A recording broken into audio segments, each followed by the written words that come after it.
আসসালামু আলাইকুম। ওয়ালাইকুম আসসালাম ওয়া রাহমাতুল্লাহ। কেমন আছেন? জি আলহামদুলিল্লাহ আলা কুল্লি হাল। খুশি লাগতেছে আজকে দেখে? জি আলহামদুলিল্লাহ। ওখানে কেমন লাগতেছে আজকে? জি আলহামদুলিল্লাহ।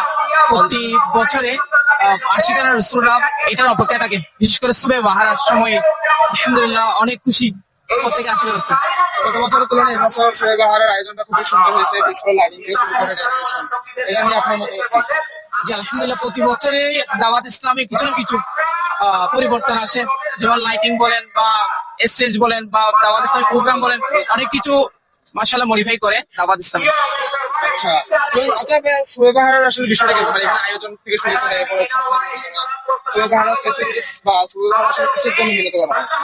জি আলহামদুলিল্লাহ, আমরা হয়তো বা সকালে জুলুস করি, সকলে এটা অবগত আছি, কিন্তু সাথে সাথে আলহামদুলিল্লাহ দাওয়াত ইসলামী আমাকে আপনাকে সুবে বাহারের জন্য দিয়েছে, যে বিশেষ করে প্রিয় নবী সাল্লাল্লাহু আলাইহি ওয়াসাল্লাম যে সময়ে শুভ আগমন করেছে ওটা হচ্ছে সুবে সাদিকের সময়। তো সেই জন্য দাওয়াত ইসলামী সুবে সাদিকের এই সময়টা আলহামদুলিল্লাহ যেন আশিকান রাসূলরা জাগ্রত থাকে, বিশেষ করে সারা রাত যেন মারহাবা ইয়া মুস্তাফা নারা লাগাতে পারে, বয়ান শ্রবণ ইলমে দ্বীন যেন অর্জন করতে পারে, সাথে সাথে যেন রোজা রাখতে পারে, সেটার জন্য আলহামদুলিল্লাহ সেহরির ব্যবস্থা করে থাকে দাওয়াত ইসলামী এই সুবে বাহারা অনুষ্ঠানের মধ্যে। আলহামদুলিল্লাহ।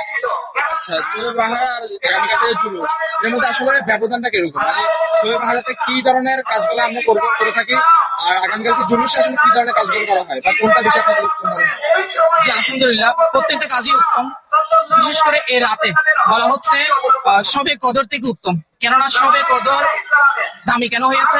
সবে কদর এই জন্য দামি হয়েছে যে জমিনের মধ্যে ফেরেশতারা অবতীর্ণ হয়েছে সেই জন্য। আর যে রাতে আকা সাল্লাল্লাহু আলাইহি ওয়াসাল্লাম জন্মগ্রহণ করেছে, অবশ্যই ওই রাত উত্তম হবে। তো আলহামদুলিল্লাহ প্রত্যেক আশিকানা রাসূলের উচিত হচ্ছে ওই রাত জাগ্রত থেকে ইবাদত বন্দেগী, ইলমে দ্বীনের চর্চা এবং সাথে সাথে নাতে রাসূল শ্রবণ করার মধ্যে নিজেকে ব্যস্ত রাখা, যেন আমরা আশিকানা রাসূলরা ঘুমের মধ্যে কাটিয়ে না দিই।